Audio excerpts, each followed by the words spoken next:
এখানে আমাদের চলচ্চিত্র উন্নয়নের যে সমস্যাগুলো সবাই আমরা বলেছি, আমাদের শিল্পীরা হলের মালিক সবাই কিন্তু আমরা একই কথা বলেছি। যত যাই বলি না কেন, আমাদের চলচ্চিত্র কিভাবে আপনার হবে আর কি, এই বিষয়টা নিয়ে কিন্তু আমাদের মেন কথা। আমরা কিন্তু অনেক সময় অনেক ভুলে যাই, শুধু বলতেই থাকি, কিন্তু এটাকে নিয়ে কাজ করি না। আজকে যে আমরা এই বইটিকে আমরা কিন্তু বলছি, এখানে শেষ, তারপরে কিন্তু যার যার ঘরে বা যার যার বিজনেসে বা যার যার জায়গায়। আমি মনে করি যে চলচ্চিত্র উন্নয়ন করতে হলে বারবার এই বৈঠক দিতে হবে, বারবার বসতে হবে সবাইকে নিয়ে, যে আমরা কিভাবে আমাদের এই চলচ্চিত্র উন্নয়ন করতে পারি। আমরা এই কারণটা ওদেরকে আমি বেশি কথা বলতে চাচ্ছি না, সবাইকে একই মত একই কথা, আমি কিন্তু সবার সাথে একই মত পোষণ করছি। একটা হলো যেটা বললেন, চলচ্চিত্রে কয়েকদিন আগে শিল্পীরা চলচ্চিত্রে মানে সাংবাদিকদের মেরেছে, আমি তার জন্য অনেক অনেক দুঃখিত, আমি ক্ষমা চাচ্ছি। কিন্তু কখনই আমি কোনো জায়গায় কোনো মিডিয়াতে দেখলাম না যে সাংবাদিকরা মার খেলো কেন, এই ঝগড়াটা কেন লাগে, এটা কিন্তু কখনোই আমি কোনো জায়গায় দেখতে পাচ্ছি না, হয়তো আমার ভুল হবে, এখানেও কিন্তু বলা হলো না আর কি। হ্যাঁ, সেটা কিন্তু আপনার যে কারণে কিন্তু গন্ডগোলটা হয়েছে, আমরা শিল্পীরা কেন সাংবাদিকদের গায়ে হাত দিব? সাংবাদিকরা তো আমাদের ভাই বন্ধু, হ্যাঁ, আমাদেরকে লেখালেখি মাঝে মাঝে একটু এদিক সেদিক হয়, আবার দেখা গেল আবার সমঝোতা হয়। এটা আমরা হলো চলচ্চিত্রের মানুষ, সারা বিশ্বেই কিন্তু এরকম আছে যে মিডিয়া যারা কাজ করে তাদেরকে লেখা একটু বিপদ হবে, একটু ভালো হবে। একটা সময় যখন আমি কাজ করেছি, আমার কথাই বলবো, এখনো অনেকেই আছেন যে সাংবাদিকরা আমাকে তুমি বলে শব্দ গ্রহণ করেন, অনেক বন্ধুরাই কিন্তু আমার আছে। হ্যাঁ, তো তাদের সাথেও কিন্তু লেগেছে, আবার ভালো লিখেছে, খারাপ লিখেছে, আবার কিন্তু সেই বন্ধুত্ব সম্পর্কটা আমাদেরকে রয়ে গেছে আমাদের। তো এইটা আমরা চাই যে আমাদের সাংবাদিকরা কিন্তু আমাদের বাইরে নয়, আমরাও কিন্তু আমার সাংবাদিকদের বাইরে নয়, সবাইকে সবার প্রয়োজন আছে। এই ভুল ত্রুটি হতেই পারে, সেখানে আমার মনে হয় নিজেরা সমাধান করতে পারি আর কি। তো আমার যে জিনিসটা ওই দিনের যে ব্যাপারটা, সেটা আমি মনে করি যেটা ওইখানে শেষ করা উচিত, এটা কিনে আর বারবার না কথা বললেই হবে আর কি। আরেকটা যেটা বললেন ইকবাল ভাই, যে সেন্সর বোর্ডের কথা, আমি কিন্তু স্টিল নাও সেন্সর বোর্ডের মেম্বার। আমার মনে হয় চলচ্চিত্রে যারা আছে তারা কিন্তু প্রতিটি জিনিসই কিন্তু আপনার প্রতিবাদ করে, যে না এটা ভালো না, এটা ভালো, এটা আমার, যখন যারা অফিসাররা যারা আছেন তারা কিন্তু অনেক সময় বলেন এটা বোধহয় ভালো না, কিন্তু আমরাই কিন্তু প্রতিবাদ করি না, এটা দিতে হবে, কারণ এটা চলচ্চিত্র। আমাদের যদি কিছু বিনোদন না থাকে, আপনার যদি কোনো মেসেজ না থাকে, তাহলে চলচ্চিত্র চলবে কি করে? হ্যাঁ, এটা বোধহয় আমি জানি না, বোধহয় ইকবাল ভাই যেটা বললেন, এটা আমি যতক্ষণ আছি আমি এটা দেখছি বা আমি জানি আর কি, এটা হয়তো আপনার ভুল ধারণা। কারণ আমি চলচ্চিত্রের মানুষ, অবশ্যই আমার চলচ্চিত্রের দিকে কিন্তু টেনে কথা বলবো। আর একটা যেটা বলছেন, আমি কিন্তু চলচ্চিত্রে যে চলচ্চিত্রগুলো দেখি, এটা কিন্তু দেখার মতো না, এটা হলে চলার মতো না। আমি বলবো যে আমার যারা ডাইরেক্টর আছেন তাদেরকে কিন্তু দেখা উচিত যে কে ডাইরেকশনটা দিচ্ছে, গল্পটা কেমন, কোন শিল্পীরা আছে, কেমন উনি বানাবেন।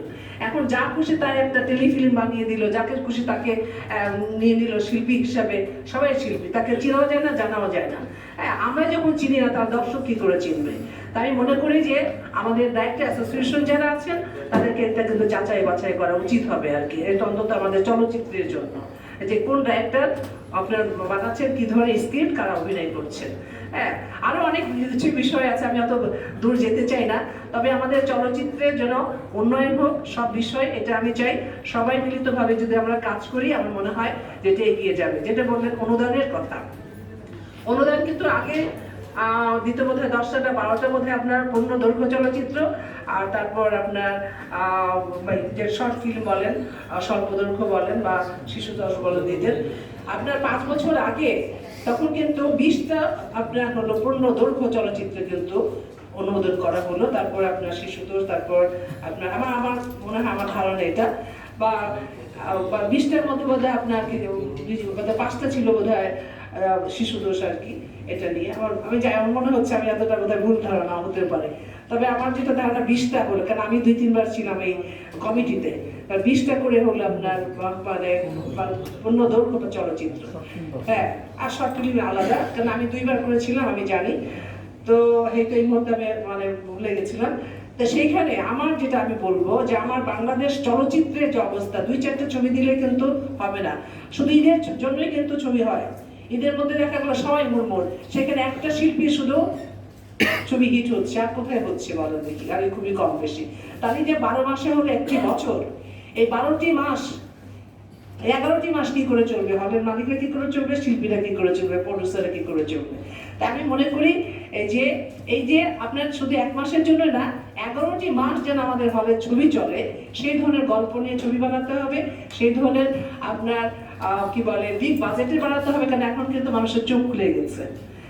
এখনো কিন্তু যে শুধু আমাদের আগের মতো না যে কি বলে আমাদের শুধু দেশের মধ্যে সীমাবদ্ধতা, এখন কিন্তু আপনার ওয়ার্ল্ড মার্কেটে আমি বলবো আর কি, যে সারা বিশ্বই কিন্তু আমাদের বাংলা ছবি দেখে, সেটা ওটিটি প্ল্যাটফর্মের মধ্যে বা বিজ্ঞাপন যখন দেয় তখন কিন্তু সারা বিশ্বই দেখে।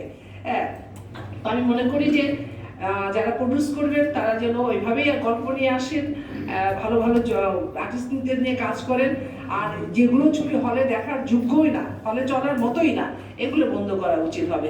এগুলো ছবির জন্য কিন্তু আমাদের হলে দর্শক যায় না, যে একটা 1 দিন 2 দিন চালানো হয়, দেখা গেলো ভালো না, মনে করি এই মানের ছবি বোধ হয় এটা। তো এই বছরে ঈদের জন্য না, অবশ্য ঈদের জন্য চলবেই, তারপরে যেন আমরা 11 মাস আরো ভালো ছবি নিয়ে আমরা এগোতে পারি। আর যেটা বলছিলাম শুনবে যে আপনার কি বলে এই অনুদানে, অবশ্যই আমি বিশেষ করে দাবি করি যে আমাদের চলচ্চিত্রের এফডিসি কেন্দ্রিক যে চলচ্চিত্রের মানুষগুলো, শিল্পী বা টেকনিশিয়ান, হ্যাঁ বলছিল যে হবে কবে হবে, অবশ্যই আমি চাই উন্নত হবে, অবশ্যই ভবিষ্যতে বা কালকে থেকেই আমরা এটা চাইবো। কিন্তু বছরে যে 20টি ছবি দেওয়া হয়, সেখান থেকে অন্তত 10টা ছবি আমাদের অনুদানের ছবি যেন আমাদের এফডিসি কেন্দ্রিক শিল্পীরা টেকনিশিয়ানরা পায়, বাণিজ্যিক ভাবে আর কি। সেখানে হলো কি, আমি যদি 70 লক্ষ টাকা পাই, আমি একজন প্রডিউসার বা কি বলে আমাদের আর অনেক প্রডিউসার আছে, রিকল ভাই প্রডিউসার, উনি 1 কোটি টাকা লাগাচ্ছেন, সেখানে যদি সহযোগিতা পাই আমি 60-70 লক্ষ টাকা, আর বেশি হয় কিনা, আমি আর ভালোভাবে বানাতে পারি কিনা। হ্যাঁ, এটা কিন্তু আমার দাবির লোকে। সেখানে আমাদের অনেক শিল্পী আছে যে আগেও যখন আমরা কাজ করেছি আপনার ছবি করলো, পয়সা পেলো, এখন তো তারা মনে কর ছবিও হয় না, পায়ও না। এদের জন্য দরকার আছে কিছু টেকনিশিয়ানদের দরকার আছে। আমরাও কিন্তু আগে যে ছবি করেছি ওইভাবে করতে চাই, তারপরে বছর দিনে 1-2টা ছবি করি, যে সেটা হলো যেন ভালো একটা গল্প নিয়ে। আমাদের এখন কলসি কাঠা করে নাচান বা এখনকার প্রজন্ম থাকবে, বা যেটা আপনার বোম্বেতে হচ্ছে না, যে যারা সিনিয়র আছে তাদেরকে নিয়েও গল্প করছি। তো এটাও আমরা চাই যে আমরা তো শিল্পী, আমাদের তো মন চায় যে কতক্ষণ বসে থাকবেন, কতক্ষণ মনে করেন যে আমরা তো অন্য কোনো বিজনেস জানি না। তবে আমি বিশেষ করে চাই আমাদের অনেক শিল্পী আছে, তাদের জন্য কর্ম হয়, অনেক টেকনিশিয়ান আছে, তাদের জন্য কর্ম হয়। আমরা অন্তত 10টা ছবি যেন আপনার অনুদানের ছবি আমাদের এই এফডিসি কেন্দ্রিক পাই। আরো যারা প্রডিউসার আছেন তারা আরো লগ্নি করবেন, তাহলে কিন্তু আমার মনে হয় অনেক সুবিধা হবে আর কি।